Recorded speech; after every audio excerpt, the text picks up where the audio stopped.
Jadi apa yang dimaksud dengan perjanjian baru ini mungkin perlu dipahami selama ini kan kita selalu terus perbedaannya di mana kelebihannya ada di mana dan kekurangannya ada di mana itu di dalam Alkitab tuh ditulis gitu loh. Nah, sebelumnya kita akan lihat coba ya janji Tuhan. Biasa siapa yang bisa ini ya, bisa tampilin ini ayatnya ya. Coba Yeremia 31. Yeremia 31 ayat 31 sampai 33. Bisa tampilin? Bisa, Pak. Shalom. Bisa. Ya, Yeremia 31 ayat 31 ya. Perhatikan.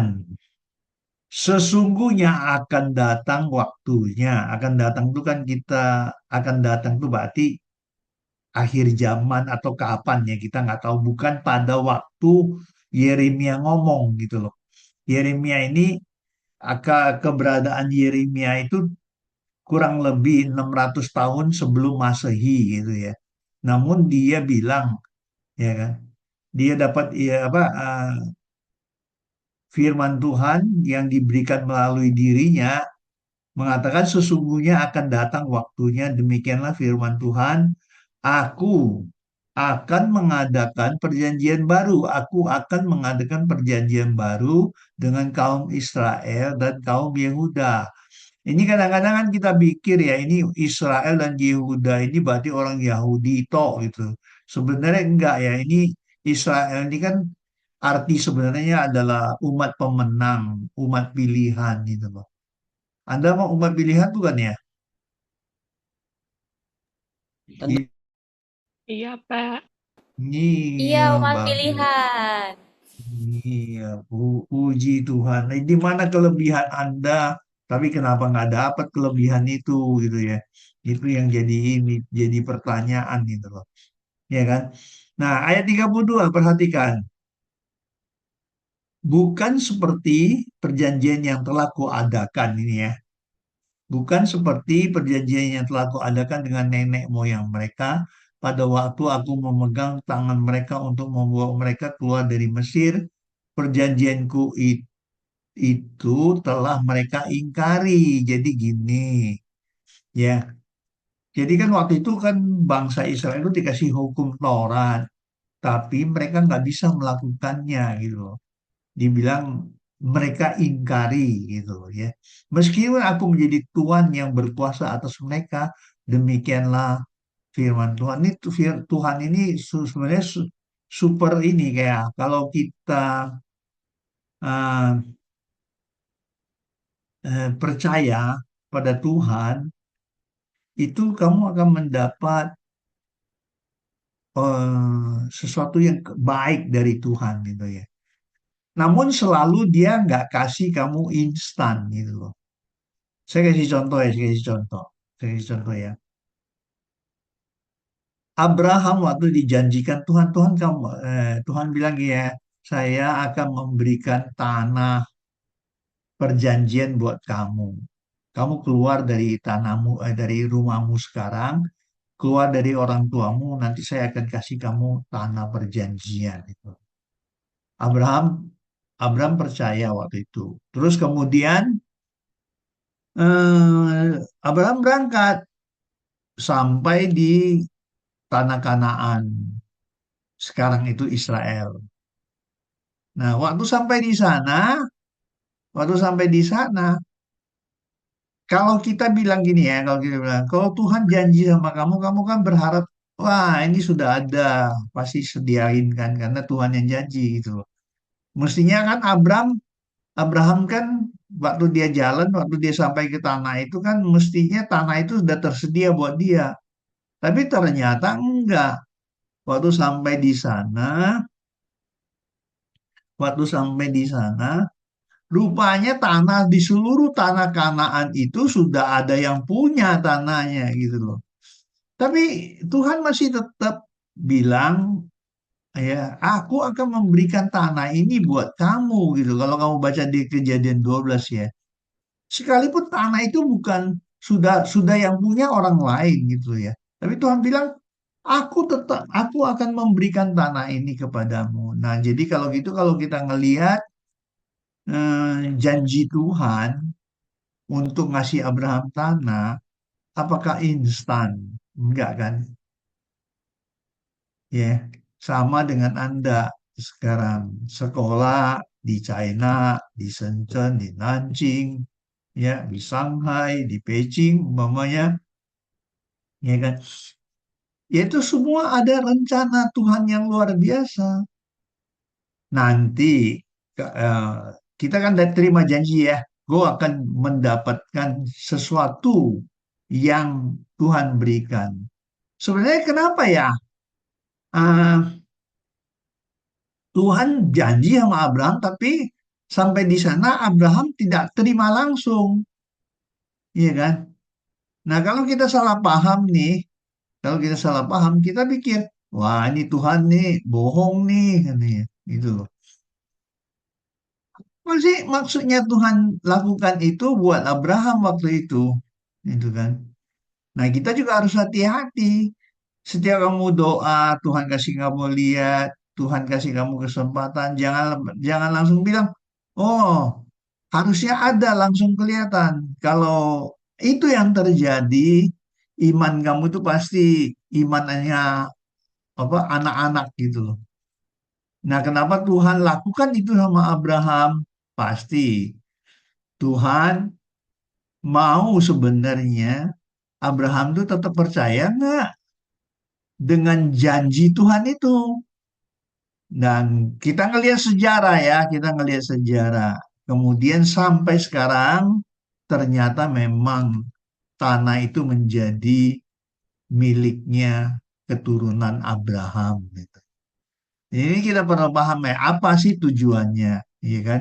Nah, dari sisi Abraham, kamu percaya nggak? Ya, Abraham tetap patuh kan, nah tetap dia beriman gitu loh. Nah, memang satu sisi kalau dari Tuhan, Tuhan. Nah, Anda pun sama. Kalau saya mau pergi kuliah, saya mau sekolah di China gitu, ya kan? Kita percaya semua itu rencana Tuhan buat kamu, gitu. Tapi mungkin kamu harus mengalami berbagai macam kesulitan, kebosanan, dan macam-macam. Namun kalau kamu tetap percaya, tetap berharap kepada Tuhan, ya, kamu akan menerima dan akan sukses di dalam baik studi kamu maupun apapun yang kamu lakukan, di mana Tuhan mengutus kamu, gitu. Tuhan itu baik nggak? Halo, Tuhan itu baik? Baik, Baik, Baik. Ya. Apakah baik kepada siapa? kita semua Pak. Belum tentu. Belum tentu. Coba baca Ratapan 3 ayat 25. Ratapan 3 ayat 25 tolong tambahin.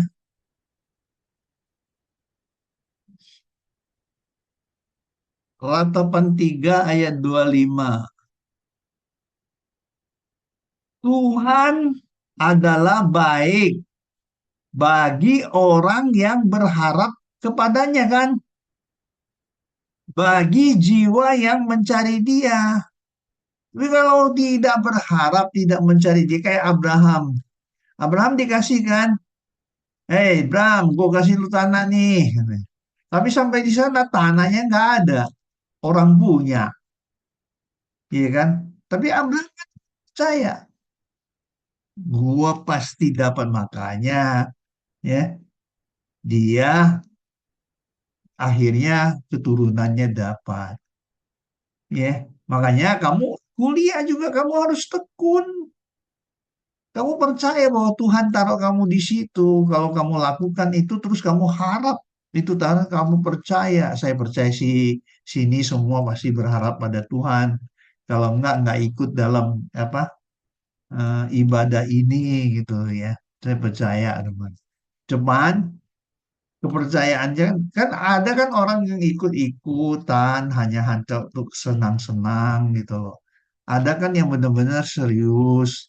Terus ada yang benar-benar berharap gitu loh sesuatu terjadi gitu ya. Nah, semua janji Tuhan itu pasti digenapi, tetapi Tuhan adalah baik bagi orang yang berharap kepadanya. Kamu berharap nggak kepada Tuhan gitu loh, itu penting gitu. Iya, Valentino. Iya. Dimengerti, Pak. Oh iya, oke. Nah kita kembali ke Yeremia 31 dong. Ayat 33-nya belum.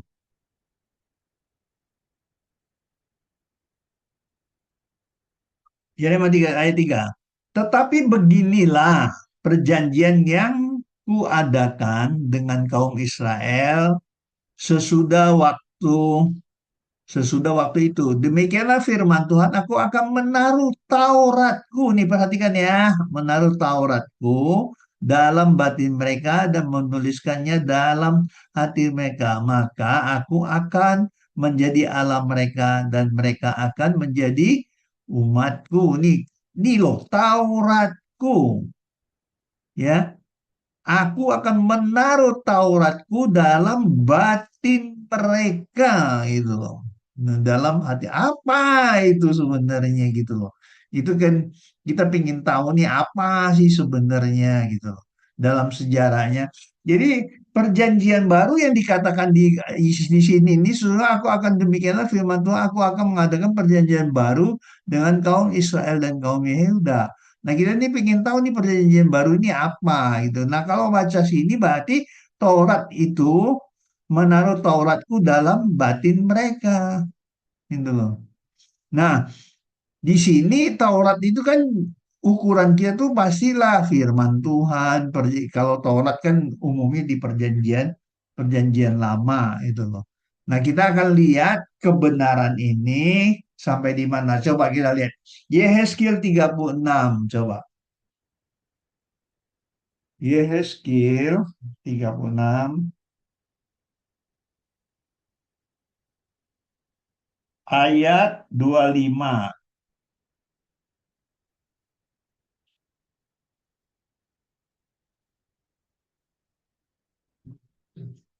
ya. Yehezkiel ayat 25. Ini perhatikan. Ini kan aku akan mencurahkan kepadamu air jernih yang akan mentahirkan kamu dari segala kenajisanmu dan dari semua berhalamu aku akan mentahirkan. Ini air jernih ini apa? Air jernih ini kamu coba buka, lihat ya, ini nggak usah di itu ya. Nanti saya jelasin ya. Air jernih ini kamu buka Yohanes 7 ayat 37 sampai 39 itu. Kamu pasti tahu paham itu. Nah, air jernih ini kalau menurut Yohanes 7 ayat 37 sampai 39 itu artinya Roh Kudus sebenarnya itu. Ya, air jernih ini Roh Kudus. Nah, kita lihat selanjutnya ya. Kamu akan kuberikan Kamu akan kuberikan hati yang baru dan roh yang baru di dalam batinmu, dan aku akan menjauhkan dari tubuhmu hati yang keras, kuberikan kepadamu hati yang taat gitu. Nah, orang Israel itu terkenal tegar tengkuknya karena memang mereka tuh pinter ya, tegar tengkuk, tapi keras hati gitu loh. Ya. Tapi itu Tuhan akan ganti dengan yang baru katanya. Termasuk kita sebenarnya. Termasuk kita. Gitu loh. Nah, ayat 27 perhatikan. Rohku akan kuberikan di diam dalam batinmu dan aku akan membuat kamu hidup menurut segala ketetapanku dan tetap berpegang pada peraturan-peraturanku dan melakukannya. Nah, ini apa artinya? Rohku akan kuberi diam di dalam kamu, di dalam batinmu, dan aku akan membuat kamu hidup menurut segala ketetapanku dan tetap berpegang pada peraturan-peraturanku dan melakukannya. Nah, saudara kalau lihat ini, berarti apa yang dikasihkan? Yaitu Roh Kudus. Jadi, coba kembali ke Yeremia 31 ayat 33. Kembalikan ya. Bisa nggak ya dibagi dua ya? Tampilin dua-duanya nggak bisa ya? Bisa, Pak. Tampilin dua-duanya. Mana? Ya, tampilin ayat 31, ayat 33 dengan ya, Yehezkiel ayat 27 tadi. 27. Nah, perhatikan, perhatikan. Tadi kan buka Yeremia kan, tetapi beginilah Taurat perjanjian yang kuadakan dengan kaum Israel sesudah waktu itu demikianlah firman Tuhan, aku akan menaruh Tauratku dalam apa? Batin mereka. Nah, ini perhatikan. Rohku akan kuberikan diam di dalam batinmu. Sama nggak? Jadi Taurat yang dimaksud di perjanjian ini, kata Yeremia ini, ya, itu nanti Roh Kudus yang akan diberikan. Gitu. Caranya gimana? Kita lihat ya. Sekarang ini ya. Sebenarnya itu benar apa enggak apa itu?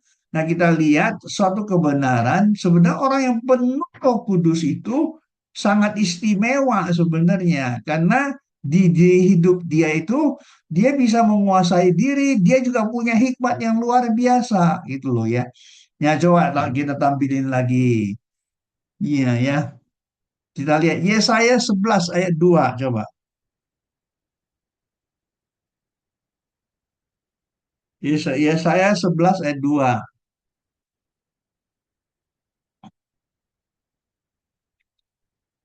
Yesaya 11 ayat 2. Ya, katanya gini, Roh Tuhan akan ada padanya. Siapa itu? Yesus sebenarnya, ya. Saya jawab sendiri deh biar cepet ya. Ya. Roh Tuhan akan ada padanya, roh hikmat dan pengertian, roh nasihat dan keperkasaan. Sebenarnya ya, yang dimaksud tuh roh Tuhan. Pertama, kedua, roh hikmat. Ketiga, roh pengertian. Keempat, roh nasihat. Kelima, roh keperkasaan. Ya. Keenam, roh pengenalan. Ya, pengenalan akan Tuhan sebenarnya. Dan roh takut akan Tuhan. Itu sebenarnya ini roh Tuhan ada kepada siapa? Ada termasuk hikmat, pengertian, kepandaian, dan segala-galanya. Karena seseorang yang memiliki hikmat, umumnya dia memiliki kepandaian gitu loh. Nah, kita coba hubungkan ya, kita hubungkan benar apa enggak. Ini Pak, ini Pak Samuel ini ngomong doang gitu loh. Daripada itu, mendingan kita jelasin kebenarannya gitu, oke? Nah, apa itu roh hikmat? Kenapa saya bilang kalau orang hikmat, dia pasti pintar luar biasa dan punya pengetahuan kepandaian gitu. Coba Amsal 2 ayat 6. Amsal 2 ayat 6. Ya, karena Tuhanlah yang memberikan hikmat. Dari mulutnya datang pengetahuan dan kepandaian. Nah, mestinya yang dimaksud Taurat itu di dalam hatimu, di dalam batinmu, itu adalah Roh Kudus yang akan dimasukkan kepada diri kamu gitu loh. Nah, sehingga Kalau kamu punya itu, kamu pasti apa? Punya hikmat, ya kan? Punya pengetahuan dan punya kepandaian. Nanti ya, satu waktu kita belajar ya, gimana supaya pintar, supaya pandai, otaknya biar encer gitu ya. Bukan darahnya aja encer, otaknya encer gitu. Jadi itu jadi ini ya apa? Nah sekarang kita ngelihat ya di kemudian kan, ya kan, di siapa Roh Kudus itu? Nah kita lihat coba Matius 1 ayat 20. Coba, Matius 1 ayat 20. Ini sih apa ngantuk nih? Halo, apa Ya, pusing? aman, Pak. Banget. Amin ya, paham syukur. Kan ini orangnya pintar-pintar semua ini. Ya, Yeay. ya perhatikan ya. Nantikan ayat 20. Tetapi ketika ia mempertimbangkan maksud itu, ini maksudnya Yusuf ini nakal. Yusuf ini gara-gara dia tahu, ya, dia tahu umpamanya Maria tahu-tahu kok hamil, gue nggak pernah sentuh dia, tahu-tahu dia hamil, dia pengen ceraiin loh, gitu loh.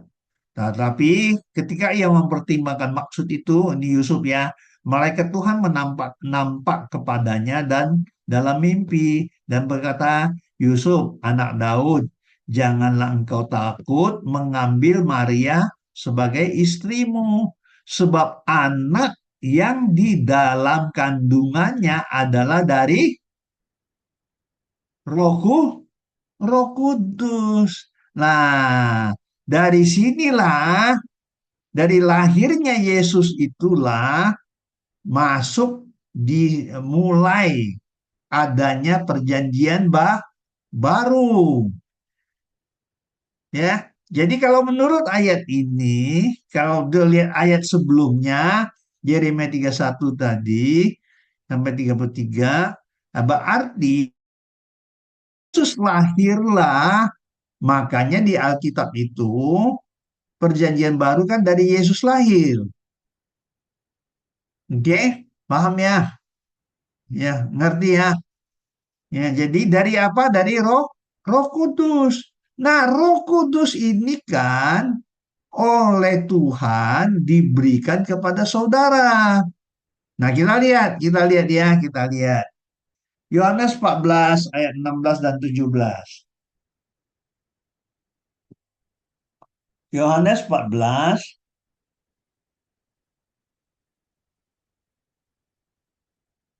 ayat 16 dan 17. Demikian firman Tuhan. Ya, aku akan minta kepada Bapa dan Ia akan memberikan kepadamu seorang penolong yang lain supaya Ia menyertai kamu selama-lamanya. Perhatikan ya, itu kurang lengkap. Yang lengkap ini 17, yaitu roh kebenaran, dunia tidak dapat menerima dia sebab dunia tidak melihat dia dan tidak mengenal dia, tetapi kamu mengenal dia sebab ia menyertai kamu dan akan diam di dalam kamu. Perhatikan ya. Ini kalau ngelihat gini satu bingung kan ya. Sekarang kita gabungkan kan, tolong ya diatur. Satu kotak, Yeremia 31 ayat 33. Kotak kedua, ya, kotak kedua, ya, Yehezkiel 36 ayat 27. Kotak ketiga, Yohanes 14 ayat 16, coba. Yohanes 14 ayat 16.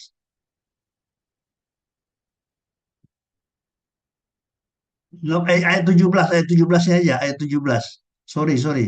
Yohanes 14 ayat 17-nya aja. Yohanes 14 ayat 17.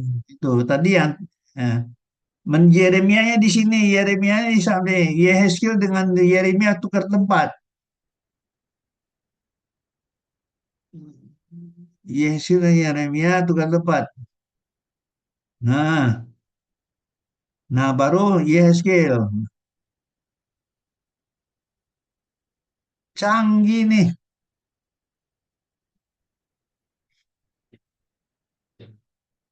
Nah, yang Yeremia 31 ayat 33-nya ditandain, bisa nggak di baris 3? Nah, pinter. Ini tiga-tiga nih yang Yeremia.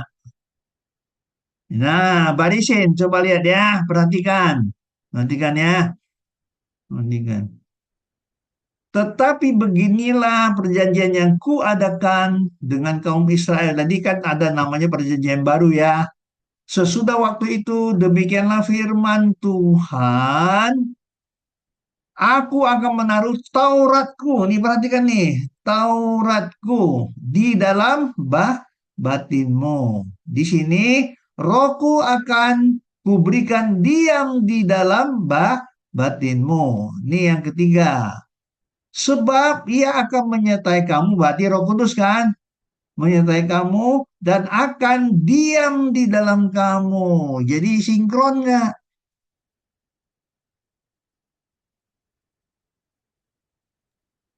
Halo, Sinkron, Tino, Pak. sinkron. Iya. Kok Alkitab bisa ya?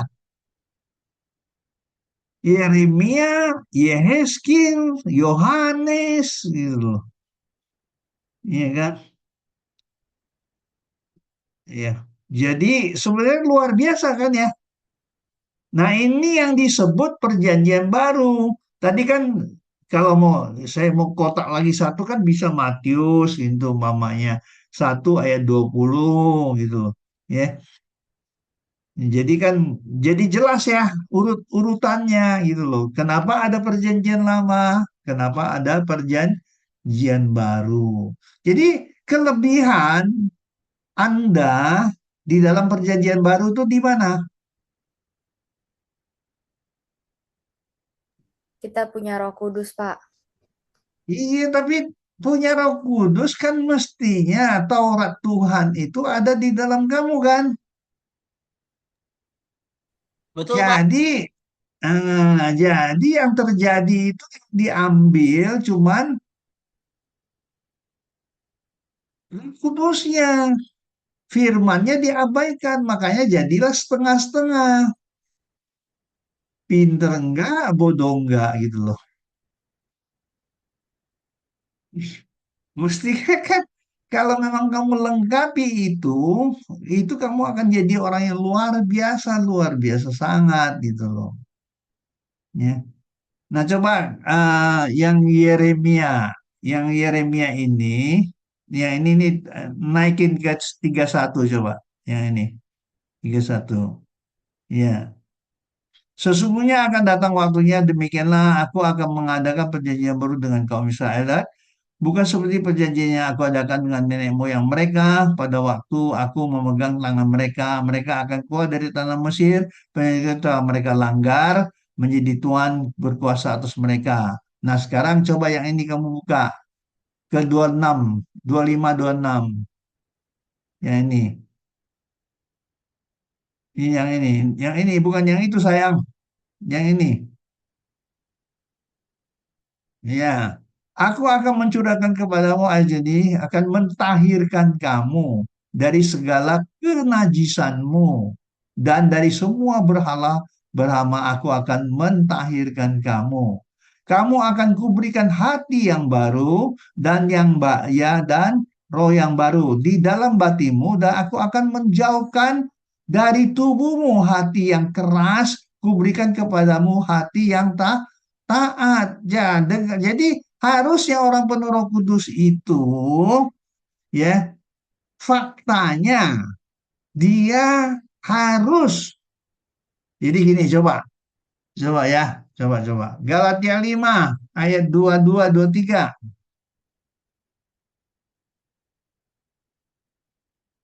Galatia 5 ayat 22 dan 23. Ini sering kamu dengar ya, cuman kadang-kadang ya kita abaikan. Tetapi buah roh ialah kasih, sukacita, damai sejahtera, kesabaran, kemurahan, kebaikan, kesetiaan, kelemah lembutan, penguasaan diri. Tidak ada hukum yang menentang hal-hal itu. Nah, sekarang ya. Nah, ayat ini kamu bandingkan dengan ya dengan yang Yeremia 31 ayat 33 tadi. Nah, dibarisin lagi tiga lagi. Ya, 31 terus yes ya, diselipin ya itu dia tadi Galatia 5 ayat 22 23. Ya, taruh di pinggirnya. Nah, Wiggle, perhatikan. Perhatikan ya. Nah, kalau Taurat Tuhan itu ayat 33, Yeremia-nya 33. Ini ya, ini 33 nih. Nah, ya perhatikan ya. Aku akan menaruh Tauratku dalam batin mereka yang berarti ya kan di sini yang 27, rohku akan kuberikan diam di dalam batinmu, maka kamu harus punya buah roh. Nah, inilah yang disebut aku menaruh dalam batinmu, menuliskan dalam hati mereka, maka aku akan menjadi Allah mereka gitu loh. Dengan demikian, seseorang yang memiliki Taurat Tuhan dalam hatinya, ya, dia akan menghasilkan buah roh, ya, akan menghasilkan buah roh dalam kehidupannya. Karena itulah kita tuh disuruh untuk hidup di dalam roh. Sekarang saya tanya, saudara itu hidup dominan di keinginan daging bukan? Halo, Nanya ke siapa? saudara hidup dari keinginan daging bukan? Didominasi keinginan daging bukan? Iya. Iya, itu jujur. Namun yang Tuhan kehendaki, Taurat Tuhan itu kamu ngerti firman, Roh Kudus ada di kamu akan hasil buah roh. Ini nggak ada kan kasih, sukacita, damai sejahtera, nggak ada yang nentang. Ini sebenarnya kan yang paling terakhir kan penguasaan diri gitu loh, penguasaan diri tuh, penguasaan diri. Berarti kamu nggak bakal melanggar hukum, ya kan? Tapi yang kekristenan sekarang itu kan condong begini, kelihatannya ngerohnya minta ampun, doanya juga minta ampun, tapi karakternya tidak pernah berubah gitu loh. Jadi dia penuh Roh Kudus apa penuh Roh Kudus gitu, bingung saya. Dia penuh Roh Kudus apa kepenuhan Roh Kudus gitu loh. Makanya dibilang gini ya, coba kamu lihat ya. Coba dan ini yang Galatia ini pindah ke ayat 16. Ya, maksudku ialah hiduplah oleh roh, maka kamu tidak akan menuruti keinginan daging. Nah, keinginan daging itu kan dosa semua. Keinginan daging ini kan ayat nih 19-nya. Coba, coba lihat 19-nya sini. Ini turun naik naik naik. Nah, 19 ini kan daging nih perbudakan ialah yaitu percabulan dosa bukan? Kecemaran dosa bukan? Hawa nafsu dosa bukan?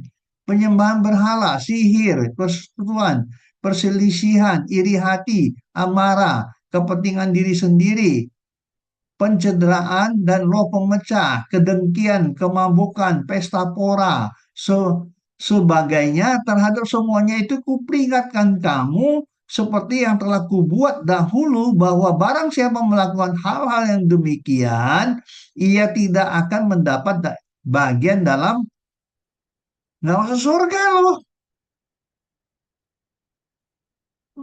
nggak masuk surga tuh, ya. Nggak dapat bagian dalam kerajaan Allah, kan berarti nggak masuk surga, ya. Nah itulah sebenarnya ada keistimewaan yang luar biasa kalau Anda dibandingkan dengan orang perjanjian lama. Orang perjanjian lama tidak seperti Anda yang di dalam perjanjian baru mendapat kasih Tuhan yang luar biasa. Itu. Tapi sayangnya kita kebanyakan, saya nggak bilang semua ya, di sini kan pastilah ada yang dari sekian puluh, masa sih nggak ada yang benar, gitu loh umpamanya. Mesti ada yang benar gitu ya. Ya kalau nggak benar ya udah cengar-cengir sendiri aja, nggak usah ini, nggak usah apa, nggak usah ngaku gitu loh ya. Iya. Yang penting sadar diri gitu loh dalam hidup ini gitu loh, ya kan? Nah, tidak ada semua, tidak akan semua, tapi kenyataannya kalau kamu lihat ya, kamu jangan percaya, jangan ngelihat tampilan orang ya. Oh, ini hebat nih, pendeta hebat, doanya luar biasa. Ternyata, ternyata lebih banyak bohongnya daripada benernya gitu loh. Tahu nggak dari mana? Ya ketahuan. Ini kan coba nih, dan naik ini naik naik naik, ini naik naik naik. Nah, iya dua-dua tadi dua tiga. Nah, enggak. Iya, iya nih. Dia kan kasih sukacita, damai sejahtera, kesabaran, kemurahan, kebaikan, kesetiaan, kelemah lembutan. Tino, kamu ada berapa bagian dari sini tuh, Tino? Kamu ada berapa bagian dari sini? Apa? Apanya, Pak? Hmm? Ini dari semua ini ada kasih nggak kamu? Ada sukacita nggak kamu? Ada damai sejahtera nggak kamu? Ada kesabaran nggak kamu? Ada kemurahan nggak? Kebaikan nggak? Kesetiaan nggak? Gitu loh. Lemah lembut nggak kamu? Eh, Atau betul, Pak. Memang penguasaan? ya, aku banyak kekurangannya, Pak, tapi Tuhan yang memenuhi. Oh, itu bela diri. Kalau yang bener gini ya, jangan bilang gini loh. Jangan bilang gini. Gue nih nggak sanggup, Tuhan yang sanggupkan. Itu bela diri itu. Itu bela diri. Ya. Itu nggak pernah ini. Hati-hati ya, jangan ini. Kamu yang kita yang harus berubah, bukannya apa-apa Tuhan. Nanti nggak dijawab Tuhan, Tuhan juga yang salah. Nanti lama-lama kan gitu. Iya kan? Karena kenapa? Apa-apa Tuhan. Gitu loh. Padahal doanya juga sejengkal. Umpamanya. Enggak, bukan kamu ya Tino, bukan kamu. Maksud saya umumnya, oke? Bukan Anda nih, maksudnya umumnya seperti itu. Nah, sekarang coba nih, naik 19 sampai 21. Ya, 19. Nih ya, kamu lihat ini semua. Ini semua dosa nih. Semua dosa. Kamu ada nggak yang nggak ada di sini? Ada nggak yang nggak ada di situ? Halo, ada nggak yang nggak ada di situ? Ada kan? Ada, Pak. Semua, Ada, apa Pak. semuanya ada Ada, padamu gitu Pak. loh. Ih, ya, syukur-syukurlah. Yang penting mungkin 50% atau 90, 80% ya. Ya. Namun untuk mengatasi ini, supaya nggak berbuat ini, baru lihat ayat 16 tadi, coba ayat 16. Nah, baru ini, maksudnya hiduplah oleh roh, maka kamu tidak akan menuruti keinginan daging. Nah, lihat lagi coba, terus turun ayat 25 coba. Turun ayat 25. Ya, 25 ya. Jikalau kita hidup oleh roh, baiklah kita juga dipimpin oleh roh. Jadi istimewa kalau memiliki Roh Kudus itu sangat istimewa. Dia akan mimpin kamu, memberi hikmat kepada kamu, gitu ya. Itu luar biasa. Tuhan berkati. Ngerti kan kenapa ada perjanjian lama, ada perjanjian baru. Nah, orang perjanjian lama tidak ada Roh Kudus diam di dalam dirinya. Tapi orang perjanjian baru ada Roh Kudus dalam dirinya. Namun, namun selalu yang menjadi ukuran sebenarnya inilah ayat-ayat tersebut yang membuktikan kamu itu punya Roh Kudus, apa pura-pura punya Roh Kudus atau punya Rokok Kudus gitu loh. Gitu membuktikannya gitu. Shalom. Halo. Halo. Ya, jangan lama-lama. Gue ngomong udah hampir hampir 1 jam. Hampir 1 jam. Tapi puji Tuhan, dimarahin pun kamu masih tetap senang gitu loh. Wah, wah, pertama-tama thank you banget sih Pak Sam buat amazing Iya, Tuhan sharingnya. berkati. Teman-teman banyak yang belajar something hari ini. Makanya, wah ini luar biasa Pak. Mungkin kalau rekap dikit kayak, oh iya kita sebenarnya kalau dibandingin sama orang yang di perjanjian lama, kita udah ada karunia yang istimewa banget, which is kayak ya Roh Kudus. Tapi banyak dari kita yang mungkin kadang-kadang nggak sadar kalau kita punya Roh Kudus dan malah masih hidupnya dalam kedagingan. Padahal buah-buah Roh is supposed to be our purpose. Seharusnya ya kita menghasilkan buah-buah Roh itu. Tapi banyak yang kayak akunya juga banyak belajar sih kalau ternyata hidup oleh Roh ya maka kamu tidak akan menuruti keinginan daging. Jadi cara ngalahin keinginan daging ya pakai Roh balik lagi itu. Jadi kayak wah keren banget sih, keren banget. Iya nih, Aduh, aku saking amazed-nya jadi mau bawa sesuatu. bawa apa tuh? Bawa pantun dulu untuk ucapin terima kasih kepada Pak Sam. Kayak gimana tuh pantunnya, Bro Tino? Cakep. Belum, Oh, Belum. Oke, ke pasar beli buah mangga. Cakep. Cakep. Biar dimakan bareng nabati. Cakep. Thank you, Opa Sam. Sharingnya sangat memberkati. Yeah. Cia. Wow. Puji Tuhan.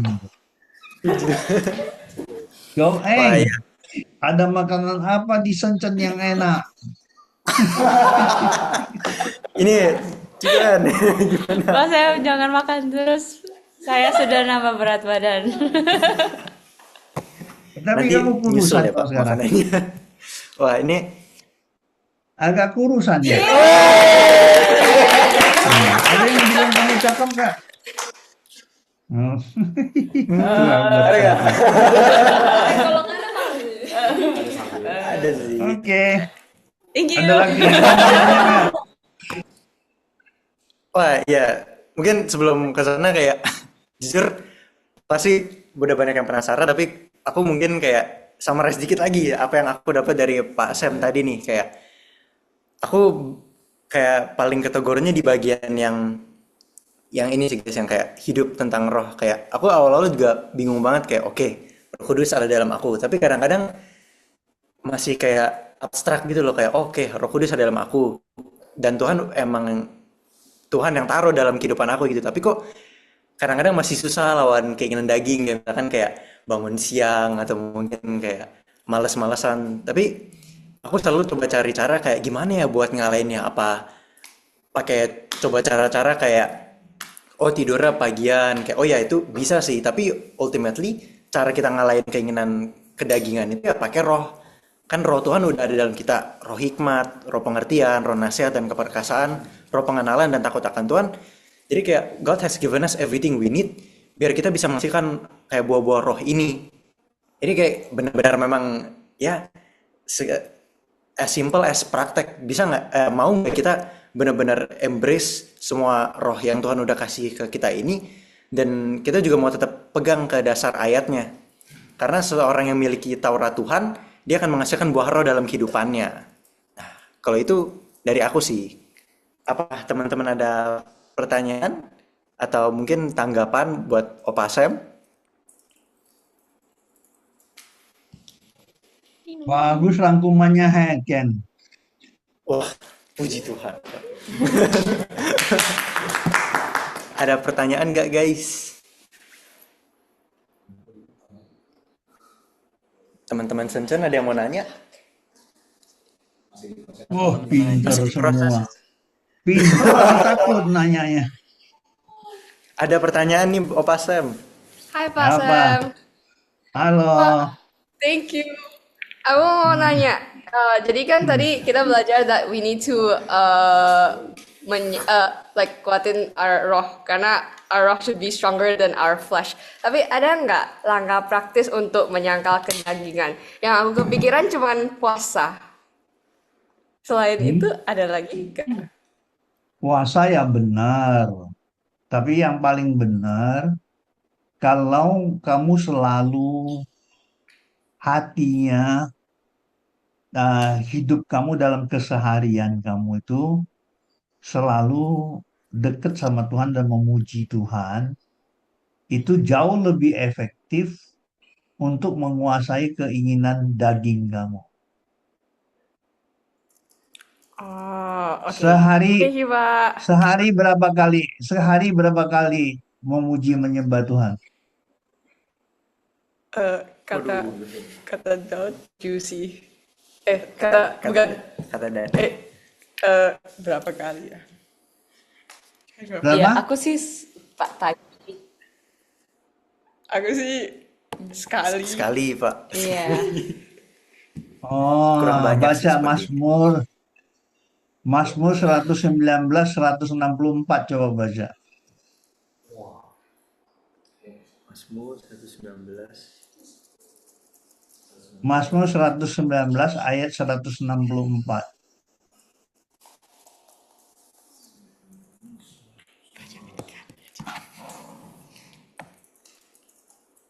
Wah, 7 kali dalam sehari aku memuji-muji Engkau. Iya, kamu sekali. 7 kali. Coba ya, logikanya gini, logikanya. Kenapa Tuhan suruh 7 kali? Ya nggak perlu kamu gini loh. Nggak perlu nanti berdiri khusus atau masuk ruangan harus memuji menyembah Tuhan. Kamu bisa dipecat sama perusahaan. Atau di sekolah, kamu bisa diberhentiin di DO sama sekolah gitu. Nggak belajar doa melulu katanya. Ya tapi kan bisa kita lakukan secara pribadi dengan Tuhan. Umpamanya dengan hati kita, ya kan? Seandainya nih, ya seandainya. Kalau kamu lakukan ini 7 kali sehari, berarti satu hari kan 24 jam. Kamu tidur berapa jam? 8 jam, sisa 16 jam kan? 16 bagi 7. Berarti kan kurang lebih 2 jam sekali kamu harus cari Tuhan kan? Nah kalau kamu seandainya 2 jam sekali harus cari Tuhan, kira-kira kamu mau nggak lakukan kesalahan sebelum 2 jam kamu memuji Tuhan? Oh. Iya kan? Berarti itu kan cara kita mengontrol diri kita. Ini maaf nih, maaf. Saya ini bukan pengalaman. Saya tahu juga, saya peneliti ya. Saya juga sudah survei gitu. Orang kalau berdoa, umumnya konsentrasi itu tidak bisa sepenuhnya. Dia berkonsentrasi cuma sebentar waktu dia membutuhkan. Biasanya kalau orang berdoa, dia paling konsen ya, merasakan adanya Tuhan atau sesungguh-sungguhnya dengan Tuhan, itu waktu dia mohon, dia minta. Kalau dia habis minta, dia pasti nggak konsen lagi gitu loh. Benar apa? Gue salah? Coba. Kamu doa ya kan, memuji, menyembah Tuhan.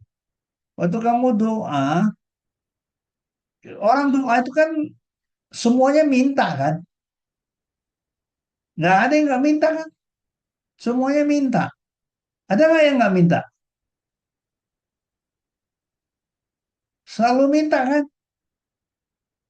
Tapi kalau mintanya udah habis, kata-katanya untuk minta udah habis, pikirannya kemana?